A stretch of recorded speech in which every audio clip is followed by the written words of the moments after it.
Mĩhang'o ya wonjoria nĩ thararire kwa ihinda thĩinĩ wa taũni ya Kitengela kaunti-inĩ ya Kajiado thutha wa ndũgamano gũtuthũka gatagatĩ ka maobitha kanjũ na endia a mĩarĩro. Kũringana na ahũri biacara aya nĩ atĩ makoretwo makĩnyamario nĩ kanjũ na njĩra ya kũhamũrithio kũrĩa mendagĩria na kwĩnyĩrĩrio marĩhe ciringi 30 oro mũthenya arita marĩhi ma kũrĩhĩra harĩa mendagĩria. Mali zangu walituonesha, wakanishika, wakaenda kunichapa. Kwa hivyo ole lengu mahali alipo kama gavana wa Kajiado County asikie kilio chetu kama workers. Ahũri biacara aya nĩ matarĩirie ũrĩa makoretwo makĩnyĩrĩrio marute mahaki rĩrĩa maikio ngono gũkũ angĩ magĩtũngio bara ya mwĩrĩ. We are being caned by County Council of Kajiado.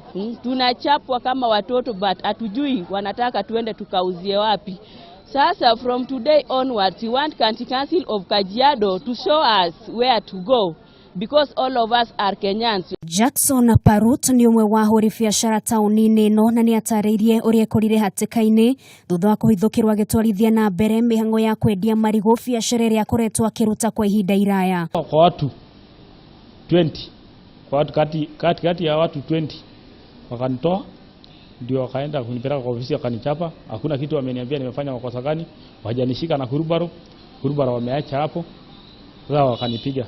Rĩihoya rĩao nĩ kũrĩ gavana wa kaunti ĩyo Joseph Ole Lenku etikire kũingĩrĩra ndeto ĩno na kũmateithia na kĩhonia gĩa gũtũũra kĩa ndeto ĩno. Ngĩribotera mohoro ma Kameme TV, rĩtwa rĩakwa nĩ Nũngari wa Kamau.